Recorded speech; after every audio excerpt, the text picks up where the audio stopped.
Hello, everyone. Good afternoon, good morning, good evening, depending on where you're connecting from. I'm Jennifer Klein, and I'm super thrilled today to be accompanied by a group of wonderful students who I even had the opportunity to meet a couple of weeks ago, and their teacher as well, who are here today to share about this just incredible educational experience that they're having getting to really co-design their learning experiences rather than just having them happen to them.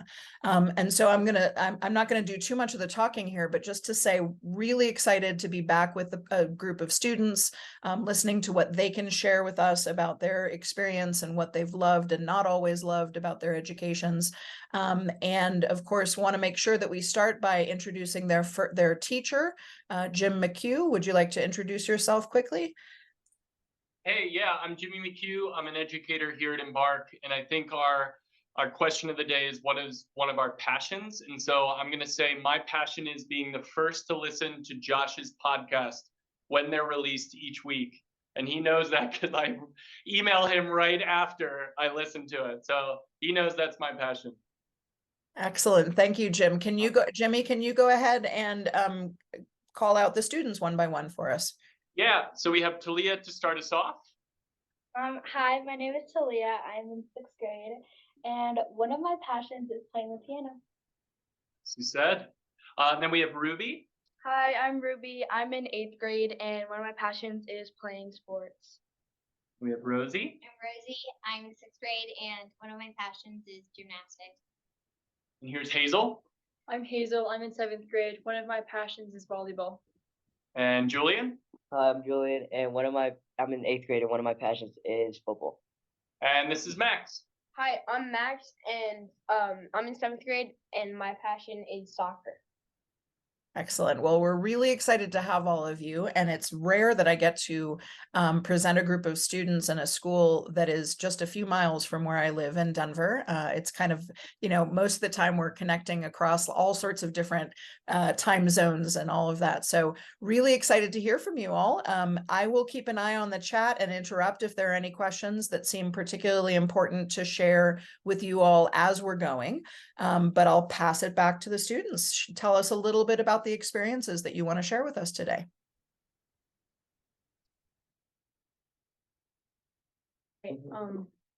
So one of my favorite parts of Embark is doing Discovery Days. So basically they are like field trips, but they're called Discovery Days because I don't know why. And they're like just awesome. We just like get to go out in the community and just like discover. And so sometimes they can be at school, sometimes most of the time they're outside of school, which is really cool. And like at my old elementary school, we got to go on like 2 field trips a year to like the zoo.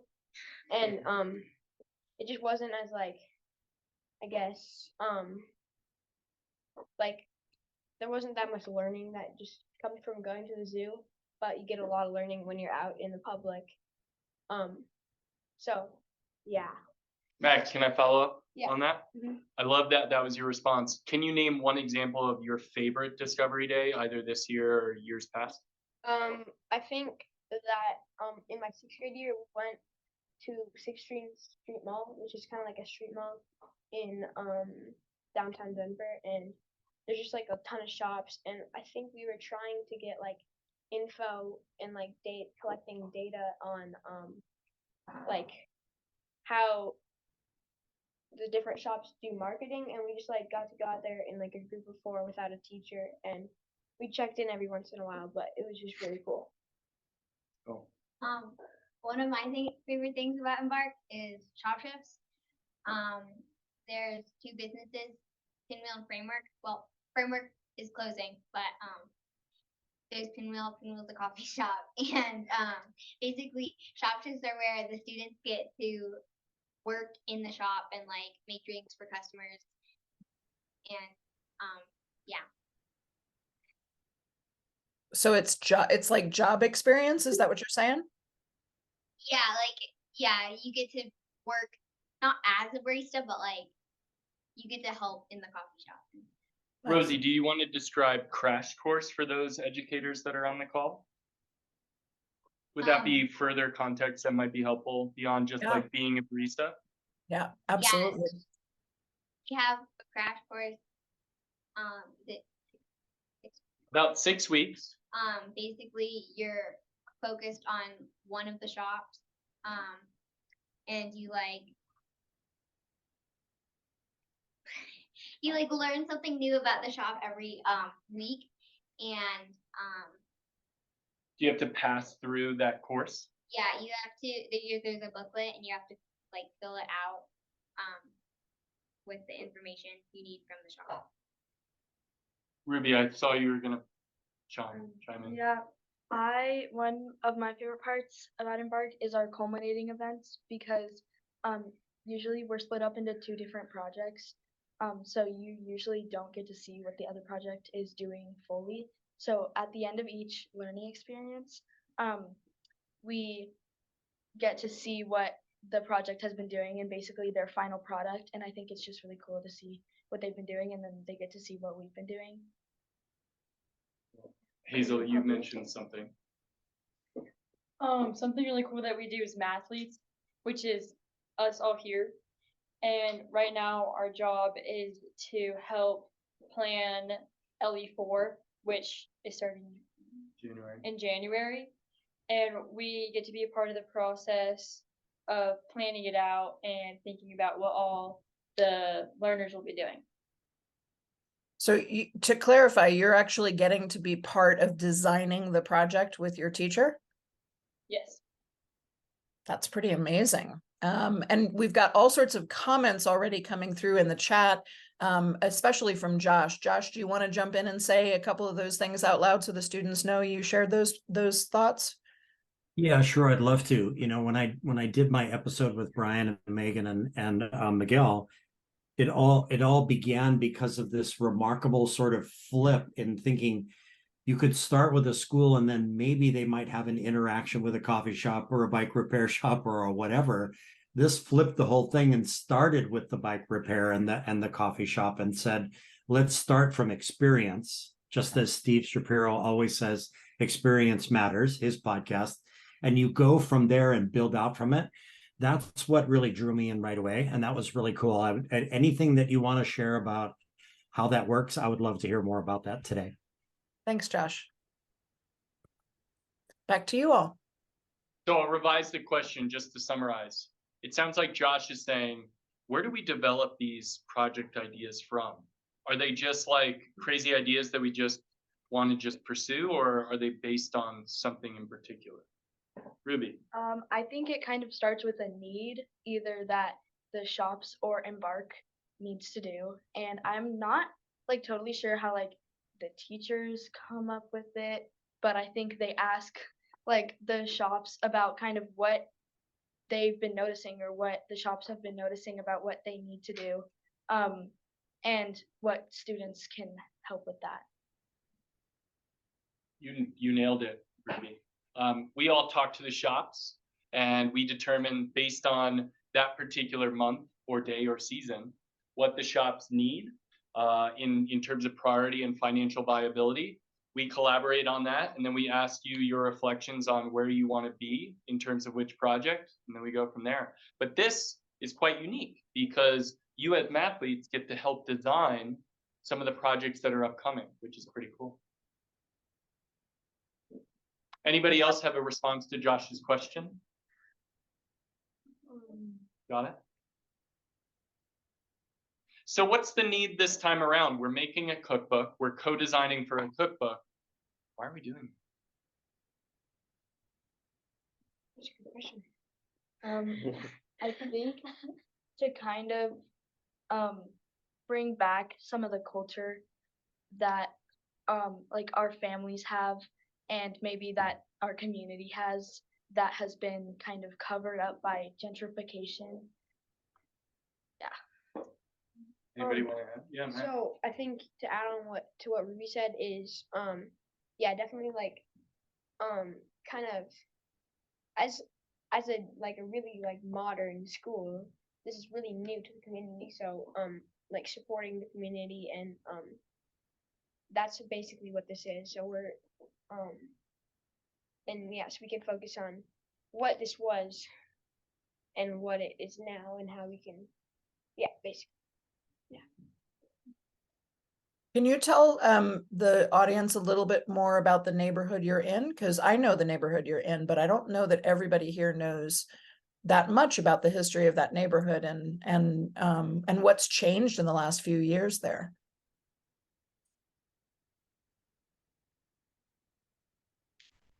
Was that a question So- that stumped everyone? Oh, okay, good. Go ahead. We're in the Highlands, and in the past, this has been a mostly Italian and Spanish speaking community, but recently, because of gentrification, it's become a more wider and wealthier area. So we kind of just want to bring back and honor all the cultures that have been in this area and all the cultures of our fellow students. Very nice. It's a Also, beautiful, beautiful neighborhood. Sorry, go ahead. So basically, I was thinking about La Raza Park, which is the park that we eat lunch at every day. It used to be called, what is it?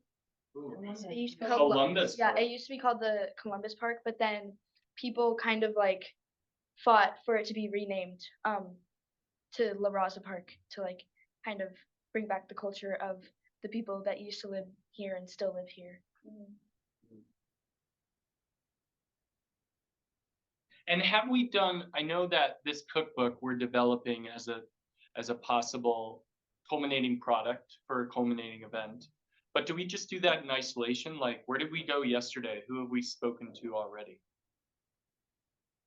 So yesterday we spoke with this guy named Rick, and he owns a print shop / bookshop in like downtown by Rocky Stadium, and he is gonna be the one who's gonna help us design our cookbook in the end. So he's gonna probably help us print it out, and he's gonna help us edit, and we're gonna learn a lot from him. And I think that's pretty cool because like he's a community member, and we're learning from him. I have a fun follow-up question to that. Many of you know this from my first project of the year, but what are the stages of the design process? Because I know Rick kind of went through it yesterday. Do we remember? He said there's like you needed a need, so like yeah, and then So we start with a need, which you can do by doing what? like That big E word. Maybe it's not that big. It's not sympathy, but empathy, right? And then what do we do from there?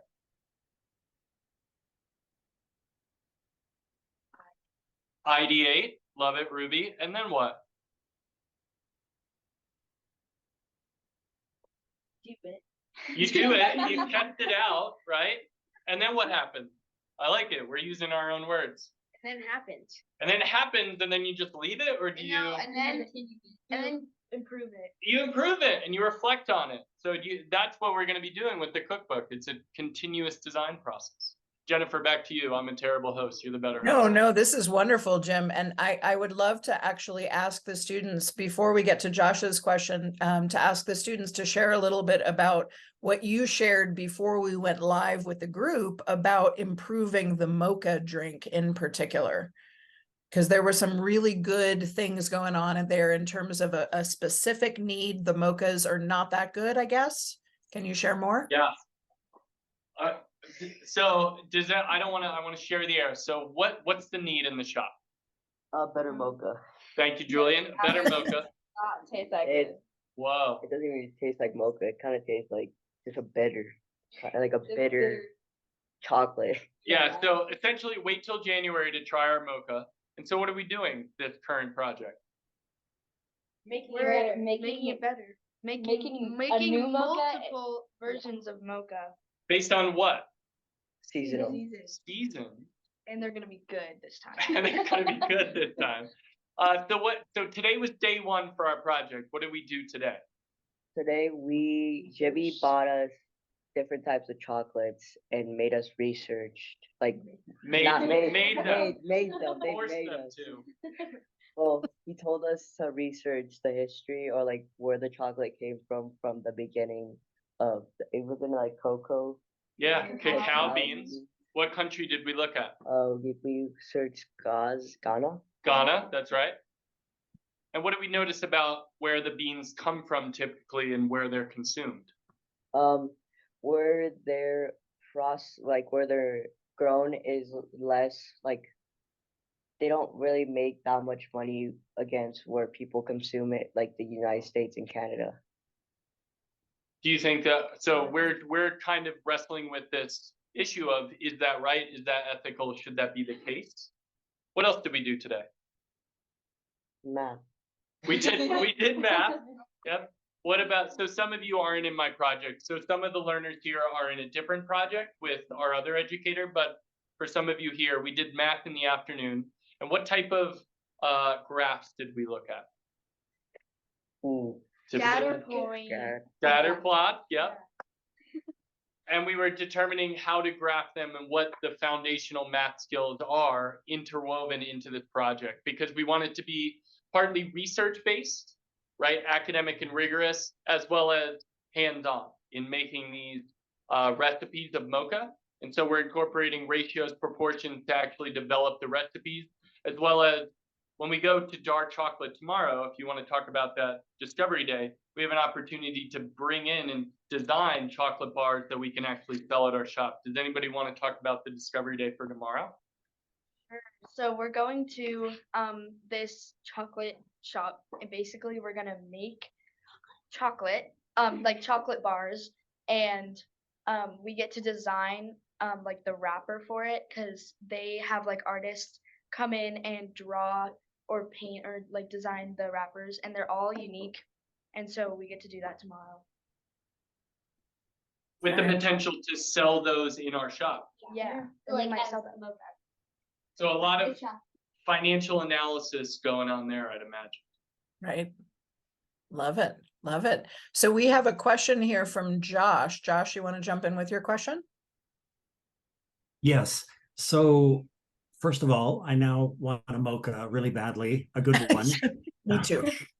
I'm like, this morning coffee that's gone cold is no longer adequate. I want to go back, gang, to an earlier, because I might have missed something, and I just have a question of clarification, or maybe a probing question, which is, am I understanding correctly that the cookbook and the elements in the cookbook are part of a greater process to address a need, which is the rapid gentrification of this neighborhood and some of the loss of culture? Is the cookbook part of that process of bringing back that culture to whoever gets the cookbook? Am I getting that right? Yeah. Yeah, and I think it's also kind of like recognizing like all the different foods of the world, and there's also gonna be like there's gonna be stories, so not just it's gonna be half recipes, half stories. So those stories will so those stories can tell the story of this neighborhood. They could tell the story of basically like anything related to food and the culture of like right here.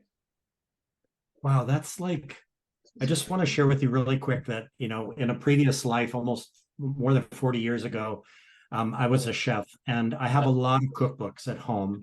And my favorite cookbook, number one favorite cookbook, is one that not only has a photo that goes with the recipe and the recipe, but it also has a section that says why this recipe works. And in that section, which is typically several paragraphs, they explain the history of the ingredients, the context, where it comes from, the geography, all that kind of stuff. And I just keep going back and rereading these, because the story is really the best part. It's what really pulls you in. That's amazing. I love that. Yeah, sorry, I want to jump in too and say, we're asking, Mel is asking, and I want to circle back though too to something that Barbara said a little earlier. She said, if you as students co-design projects, would any of you be interested in co-teaching a class in community project design? So you've got an invitation there to do something a little more too, right? And this is exactly why we do these events, right? To build these real world opportunities. So hold that in your minds, because Barbara Smith would love to follow up afterwards with you all if you're interested in helping that with that project. And Barbara, I don't know if you want to jump in and say something about that, and then we'll circle back to these stories and dig a little bit deeper. Barbara, are you able to get your mic unmuted just to share more about where you are and what you're inviting them to? Yes, I think I can. Hold on. Yes, we can hear you. There's my video too. Yeah, so I'm curious because there's so many really engaging things that everybody is having responsibility to do. And one of the things that I'm doing in the next 6 months is writing a book about students in responsible roles. And getting a lot of feedback from people all over the world that are doing wonderful community service projects and so on. But this particular group really caught my eye when I first heard about it, because what about the idea of peer teaching this course? Would the teacher ever be interested in co-teaching how to do this? So I think before you can become a teacher, you have to experience what this is about and the different projects that are going on. But I'm just curious to see if anyone would feel confident enough about it, teaching it to newcomers to this project in the future. Thanks for your question, Barbara. What do you think? Students? So the question is, do we feel comfortable as student teachers, learner teachers, to teach others how to do this? Yes, my question is actually, it has a lot to do with the facilitator, which is you and obviously the other instructor in this particular program that you've set up.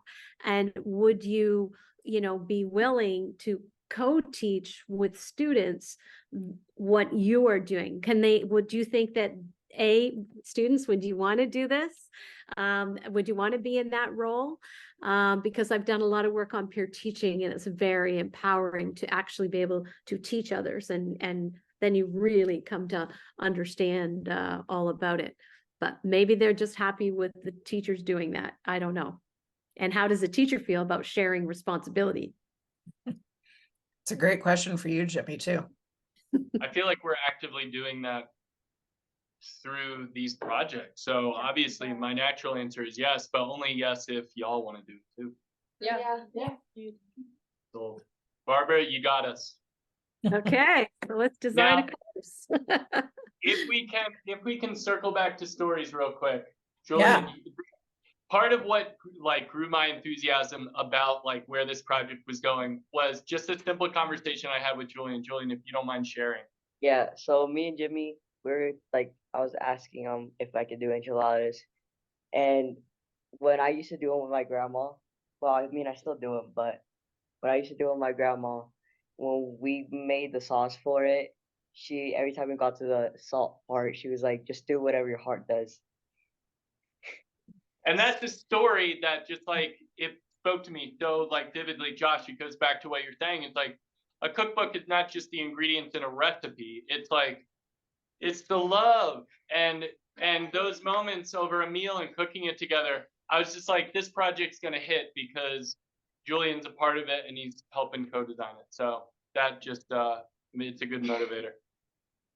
So we have a couple of questions connected to the to the stories and the recipes. Capono made a comment that food telling the story of a neighborhood is a really awesome idea. And Mel was asking if we could hear more about that process, how you're collecting the recipes, how you're finding the real sort of first person stories to share, so that it's, so that it really captures something about the neighborhood like you plan. I think so. Basically, how are we gonna get the recipes, and how are they gonna relate to the neighborhood? The Right, recipes, the stories, all of that. Yeah. I think that well, obviously we're gonna have 15 kids in learning experience, so that means that if some of the students want to contribute one of their like family recipes and like Julian's enchilada recipe, then basically like you could put that in the cookbook, or maybe you don't feel like putting a recipe and you want to do a story, or maybe you don't feel like you want to do either and you just want to make the cover for the cookbook. So basically like we'll all be contributing, and then I feel like so it's not like biased, I guess, like not like we obviously we don't want 14 pizza recipes, and Right. so we have to it can't just be like the pizza cookbook, and it can't, so I feel like putting there has to be some like kind of different recipes. Yeah. What did Rick say yesterday about culture? That was really kind of cool little tidbit that I hadn't thought of before. Yeah. Does anybody want to elaborate on that story he told about culture and representing community? Talia, do you remember that one? Hazel? We can skip it then. I just thought it was a different way. Or you can share it too, Jimmy. We would love to. Yeah, Now just that you've trying to mentioned share it. there. So Rick, he facilitated a design sprint for our cookbook zine yesterday, and he asked the students, well, how do we represent our neighborhoods and the cultures that are existent within it? And he had this beautiful thought of the ingredient that you use comes from a place. It's grown somewhere, and it's been used in your family recipe for ages, and you grow to know how to use that pepper or use that amount of salt and know exactly how much, and that is culture. And so kind of going back to Max's point, we have 15 learners in this project, each of which is contributing their own culture just by simply providing that recipe and that story. And because our school reflects demographically the neighborhood that we're in, and largely speaking of Denver public schools, there is culture woven into it organically without even having to name it. So it's kind of this beautiful organic process that each of the learners are contributing, each of their family members are contributing, which then leads to and manifests cultural appreciation and relevancy. Very nice. I love this. And Janelle has a connected question. It's going to sound like the same question, but I think it's different. Janelle, would you be willing to turn on your mic and share that question? First of all, this is just beautiful. Thank you for sharing.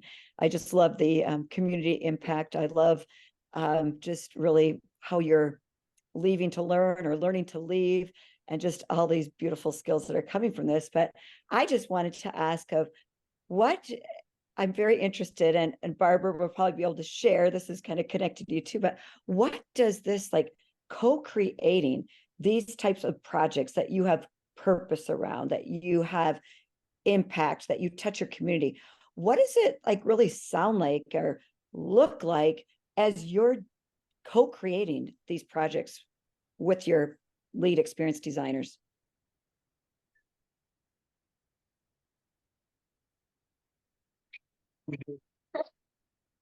It's for the kids, right? So I think it's like, it looks like a lot of input from the students. So right now I'm leading a project with Julian, and I think before the project started, we were doing a lot of meetings with Jimmy about what we wanted to see in the learning experience and ideas we had about leading groups and kind of what we wanted to grow in, or what we were kind of worried about leading the groups and how he could help us with that. And both were different. Like leadership, it comes in different ways. And so I know Ruby had a different request for an ability to grow in her leadership. and Julian had a different response, and that allows us to explore leadership in different ways. Very nice. Very nice. So One more thing on that, Jennifer. yeah, Sorry to please, interrupt, Janelle. but- Yeah. So I just wondered, like, have you always been in this type of learning environment? Or have you been in a different learning environment, and did you have to unschool? Did you have to unskill to be able to really really be able to engage in this type of way of learning? A lot of us came from pretty traditional elementary or middle schools, and then and then yeah, and then we came to Embark, and it was definitely a learning curve, just trying to not exactly unlearn it, but like adjust to such a different atmosphere and such a different quality of learning. So that was a change, but I think not a lot of us have been in this type of learning environment before. Definitely, we had to adjust to. Yeah. Adjusting to Love for you size. to dig. adjusting to trust. Oh, sorry, go ahead. Well, just like adjusting to the size of the school, adjusting to the amount of trust we get from our educators. What are some of your Like- favorite things about like the difference between school before and school where you are now? What are some of the favorite changes from your perspectives? Well, Everyone can answer, but go ahead, Hazel. again, Yeah. the trust, just because there's so much that we get to dictate about our learning or our school lives in general. And the fact that we're trusted even as middle schoolers, which some people like don't trust middle schoolers, but we're trusted to, it just adds a whole nother level of like everyone's a community. It's not necessarily like educators are all better than you and they know everything still. Yeah, I'd love to hear from everybody on this one. For me, I like the different ways that we can learn things. So usually there's different resources, and teachers like know that everybody learns different here. So the educators like understand you as a person and how you learn, and I think that's really important to fully understand everything that you're learning and to be prepared for your future life and high school and just everything that comes after middle school and during middle school. I agree with Ruby. Like we learn in a lot of different ways, like going on discovery days or just staying at Embark and doing math or like a real world experience. And like the educators know if you need something to help you learn like more productively or yeah. I think another thing is like for me the independence that they give us, because at my old school I didn't get to make my own schedules or get to be in a group with like all my friends and go explore the world. But like at this school I get to do all that stuff. I get to make my own schedules and my own schedule and get to hang out with my friends, but also work with them at the same time. Like I love all that. Love it. I think we have a couple more. I mean, this is a pretty obvious, thing, but like besides, I went from having 60 kids in my grade to 10, and that's really different. But I feel like the relationships between like not just like my classmates, but the teachers and the baristas and the mechanics, and that's pretty cool.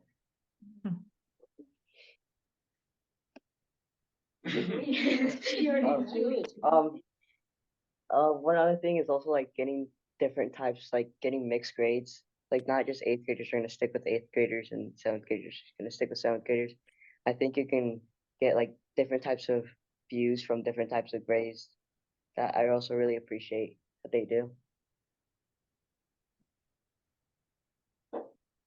I think that was everybody. Did we hear from everybody? Jimmy, what about your answer as the teacher? I'll say, I think one of the best things is showing up here and being able to relate with the learners in a way that's vulnerable, but it's courageous, and trusting them to give me really good, warm, critical feedback, and I can do the same of them. Because it's easy as an educator to not really get to know your student. And we're afforded this privilege, but it doesn't have to just happen at Embark. And those just come in moments where I get to chat with Julian about football, or Hazel about calling you Slazel instead of Hazel. That's actually the nickname her dad gave her, by the way. Just like little tidbits of things that then allow you, there's these warm relationships that are built. And then I can go up to Rosie and say, you didn't knock that last written reflection out of the park. That's not like you. What's going on? And we could have a conversation. Or I can talk to Talia about a discovery day that maybe she's really guiding and managing up in a way, because Talia's only a 6th grader and she's already, we call it embarking, how to embark. She's doing it so well that I'm like, how do you coach up? How do you talk to 8th graders in a way that supports them in transitioning to high school? And so those are conversations that we can have fluidly, that I didn't have prior to coming here. Love that.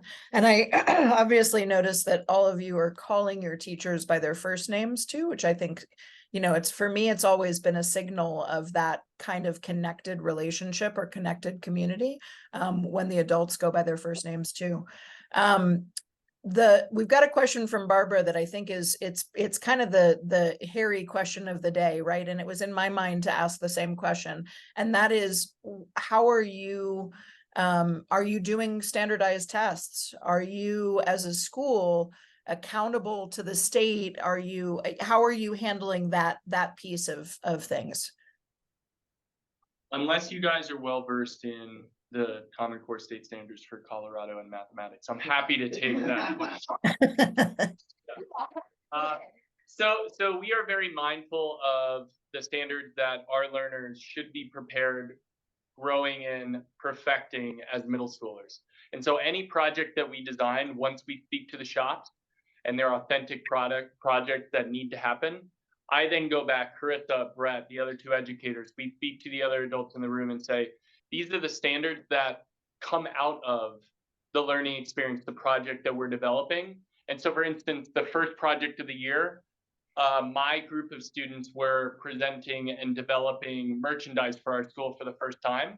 And so a lot of that is understanding ratios and proportions, percentages, decimals, and all their equivalents to understand what is upcharging for something that you purchase at bulk. Or during this project that we're currently working in, they're developing recipes that deserve scaling up or down depending on the recipe that you found it at. And so it's actually getting your hands dirty. And that's like a foundational standard that middle schoolers have to practice and perfect. And even evidenced by today's scatter plot exploration, day 1, we were diving into statistics and understanding how to represent your mathematical mind in different ways other than an algebraic solution or a data table. And so those are all things that we're attentive to and mindful of, because they go out into a world back maybe to a high school that's more like we've experienced. And so we want them to be primed and ready to anticipate that. That's great. And I'm curious too, how I know that Embark is relatively new. I wonder if you might, again, this is, I guess, a little more a question for Jimmy. I apologize to the students. But what do we know about graduates and how they've fared in high school? And have you all ever considered leveling up through high school? I don't know the second part of your question, but I know that, advisory, I actually probably misspoke earlier. The thing that I'm most passionate about here is advisory. And some of the relationships that have been developed with the learners that I've had have continued. And so I'm seeing them thrive in a way beyond what I'd imagine their peers are going through because we're a competency-based school. So I know that maybe they haven't worked on a worksheet that's solving for two-part linear equations, but I know that we directly instruct through agency and having a growth mindset and being good critical thinkers and developing quantitative reasoning skills that they're able to represent an idea, understand a problem, and present an arguable, persuasive conclusion. All of those things have helped them, and I've seen anecdotally through the students that I've known as alumni from this school. And so I can only speak through personal experience because the data set is not very large yet. But I would imagine that they're doing quite well. Excellent. Thank you for that answer. And if I don't know if I can put Meg on the spot because I know she's in the room. I'm curious about whether the school, whether Embark has ever considered adding a high school, adding more grade levels, adding an elementary. Hi, I'm Meg, and oh, the mic is over here. Anyway, I don't want to speak. No, too we far can hear you. You're good. I'm the director of Embark, and so I support our school, our shops, and we have adult learning work. And I've been here in Embark's 5th year. This is my 4th year.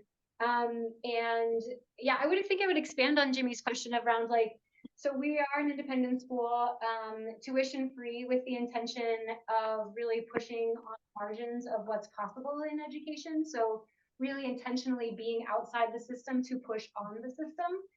And so we don't standardize tests, but we are really intentional about how we think about the different levels of learning. So Jimmy really spoke like deeply to sort of the way we hold the standard, even though to our learners, that's not a conversation we have with them. We are a competency-based school, and so we operate at that level. And you can ask them more about what those competencies are and what they mean to them. And we also hold a learner profile sort of even above that. So we think about having learning at 3 different levels. And that learner profile is a collection of 6 traits that are things that are like about being a good human and being like a good learner and person in the world. And so those are things that we directly instruct, but use as sort of the foundations of building a positive community. Another thing I would say though, just like reflecting back on like how we know what we're doing works. One is that the learners in front of you, we ask them to reflect a lot. And so we get to hear from them about what it is and what it is they're learning and how they are learning and how they're growing. And I think you heard from them that they know that we know them and their families know that we know them really well. And so there's that level of sort of like community connectedness. But another thing that we do is last year and actually this week, we're in the process of taking Transcend's LEAPS survey, which is a survey of innovative environments or a survey of learning environments organized around their 10 LEAPS. And we took it for the first time last year, and it was really powerful. Their reflection back to us of like what we think we're doing, like what we've designed and how, like what we're trying to build in terms of a learning community and the experience of learning at Embark. And they very much reflected back to us that they are experiencing what we hope that they are experiencing. And so we have that as validation. And we'll see, like this week they're in the process of taking the survey again this year and seeing how things have changed. It was actually also super powerful of like, we learned things from them and made some changes going into this year around, in particular, like we've talked about a lot around how 8th graders, Ruby and Julian in particular, and others are co-leading learning experiences with educators. That's new, right? As 8th graders, it's like last year was our first group of 3rd year 8th graders. We started with 7th and 8th grade and then grew down into 6th grade. And so we were really intentional to your question about what is it like to come into Embark from a traditional environment. We spent a lot of time thinking about what are the supports that 6th graders need, but we hadn't thought about what would 3rd year 8th graders need. And they told us. And so we've made changes this year in support of sort of both ends of the spectrum. And to your question about have we thought about elementary or high school? The answer is intentionally no, actually. Like our plan is not to replicate or scale what we're doing at Embark, but to really lean into that sort of like, how are we pushing so hard on the margins in this context? And to be a place of learning and sharing around not only what's possible in middle schoolers, but I think by what they demonstrate is possible, it reflects on what we are not asking of younger and could be asking of younger and older students. And so that's part of our intention, is to really grow and develop this model at middle school level, as a way of supporting others to rethink what's possible in their context, whatever context that is. Love it. Thank you for that, Meg. I really appreciate it. And for those of you, I didn't share this at the beginning, but Meg and I go way back from the Buck Institute and from work around project-based learning. It's great to see you doing this kind of work with students. Josh, we have a question from you, and I'm hoping we can gear back toward the kiddos if possible. Yeah. In fact, that's what I wanted to do. And hello, Meg. It's good to see you again. Actually, I never saw you last time. I just heard you when we did the interview. I hope this isn't, I don't know, this might be a little bit risky, but I wanted to go back to the students and ask you, about competencies. And the question really is, maybe we could go around the horn if you feel comfortable, each one of you responding, but it would be like, you answer the question, I feel competent about, or I feel really competent about blank. So if I were to answer that, to give you a second to think about that, I would say now here at age 65 that I feel really competent about my communication skills. There are other competencies, but that one, and I wonder at this point what you would say to blank if we were to ask that. I feel competent about blank. And could I add an element to it just to make it Yeah. nice and challenging for the students? I know you'll love this. That was challenging. Because the other thing I would say is maybe why, right? Like, Yeah. I feel really competent about this, and here's why. Yeah. I'll go first. I think like my competency is probably agency, because getting to schedule time to do your assignments and just getting to have just getting work done at your own time, I think is really good for me. And just getting everything done at your own time, or like white space on your calendar is probably really good too. Wow, that's amazing. I feel really confident of my own agency. I love that. That's awesome.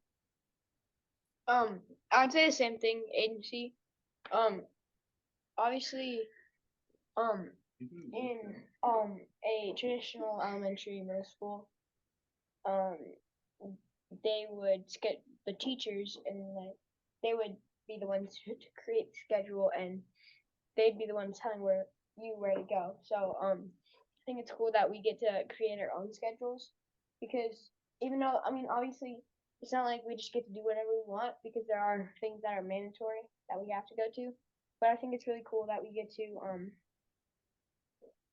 like they trust us, and so I feel confident because I've had to get my work done or be really frustrated at the end of the week without having any work done. Yeah. I would say Go ahead.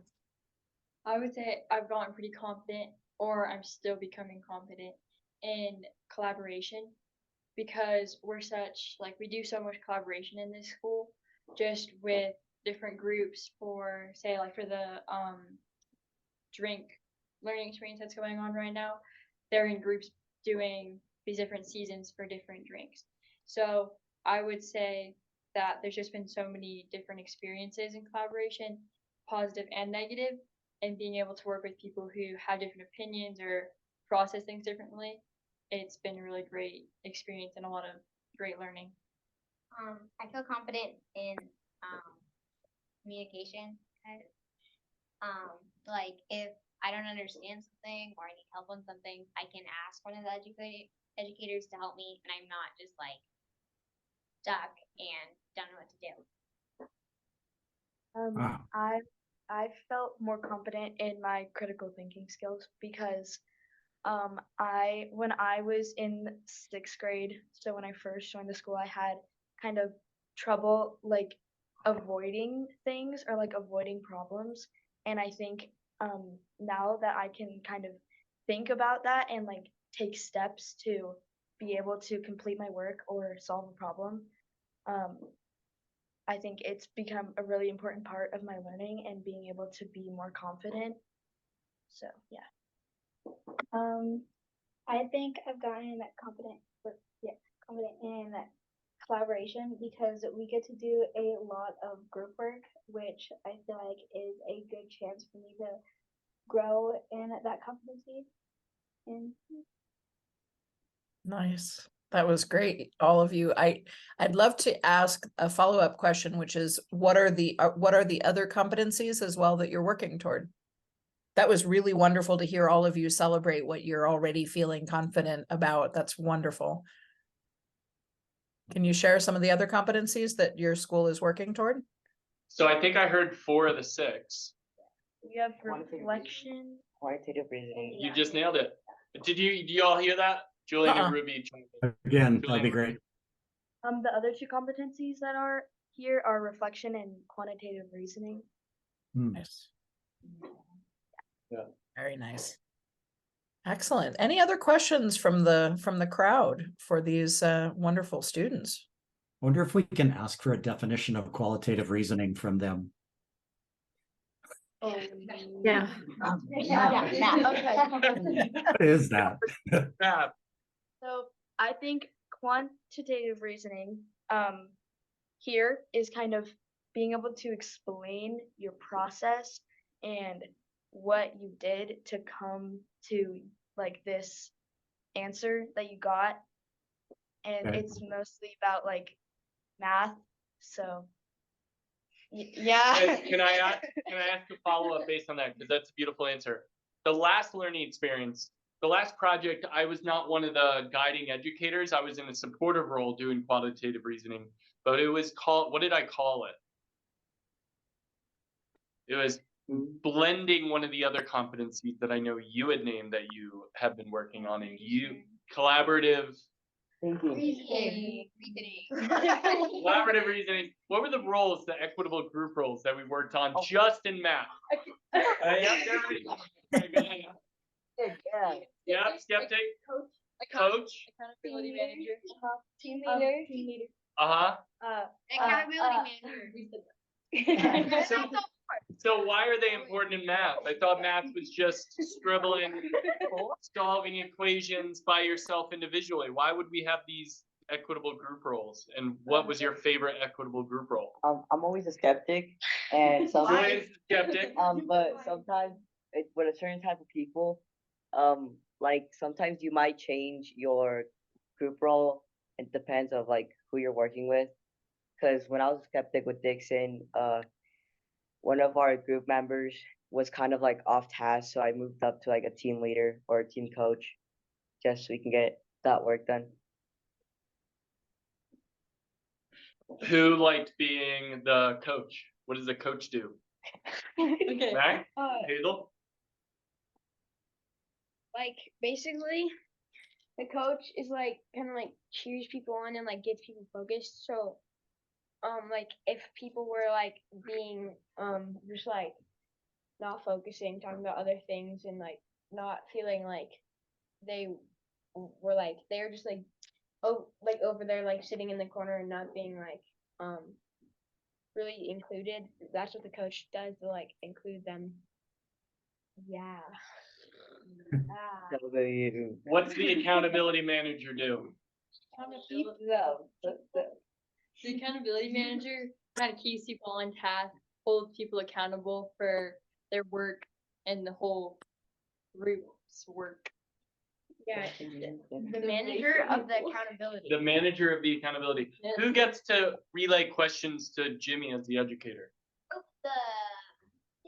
That's the last one. The team leader, right? So all of these roles are meant to encourage folks to stay in it longer, folks to share the air, and to remain on task in a collaborative way. So that was our focus last project for Matt. Wow, Perfect. Amazing. Well, we have just a couple of minutes left, and we do want to make sure we wrap up well. So Mel, you have a next event that you wanted to share? Yes, thank you, Jennifer. We'd like to invite all of you to join us tomorrow, 7:30 Eastern Time, 4:30 Pacific Time, to the Motley Crew discussion group. So Josh is the host for that. And in tomorrow's event, we'll be talking about an episode of the What School Could Be podcast with Dr. Carmen Coleman, as well as taking a look at the Jefferson County Public Schools Backpack of Success Skills website. That's a mouthful, but I think it relates really well to today's event here with Embark, because that platform is a place for us to take a look at student videos that really showcase all of their meaningful learning experiences. So please join us tomorrow. I'll drop the link in the chat, 7:30 Eastern, 4:30 Pacific. And then I want to give Jimmy just a real quick chance to talk about the embedded learning experience at Embark, which is another opportunity that you folks could have. So thanks for that, Mel. So I'd rather have our learners talk about it because they experienced 2 weeks ago, 2 days, educators around the world, go. There were a lot of people in our school. Yeah. And basically some people went to talk to them in panels or kind of teach them about what we were doing. So I was in a panel with a lot of people, and I talked about the competencies and how we learn with competencies. And Yeah. When's the next one? Someone else. February 29th to March 1st. Ooh, and where do they find out more? What? Embarkeducation.org. And Max, what did you do the last one? So, the last day. Okay. He wasn't here all the time. Okay. Anyway, I led one, and basically it was like with framework, and I taught, like, there's like 15 adults in the room, and I taught them with another learner, and I taught them how to patch bike tires. So basically it was just like a mini learning experiences for adults. And yeah. Good job. That's awesome. Thank you all for attending. It's truly been a joy. Absolutely. It's been a joy for all of us as well. Now, I know that Josh would love to grab a screenshot of everyone. So everyone who's able to turn your cameras on, please do that. And yeah, let's get ourselves organized so we can see everyone on the Embark team. That includes you, Mark. Lean in if you can so we can see your head as well. There we go. Yay. Okay. Excellent. I think we got Let me everybody. get this all set up.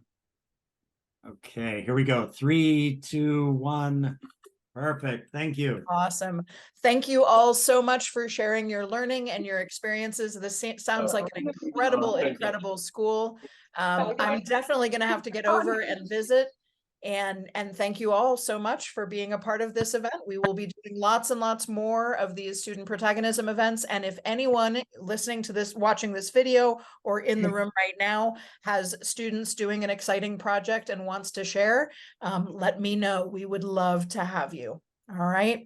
Thank you all so much for your sharing and for your courage and really everything that you're doing right by students and in the world. Thank you all. Thank you. Thanks, Jennifer. Thank you.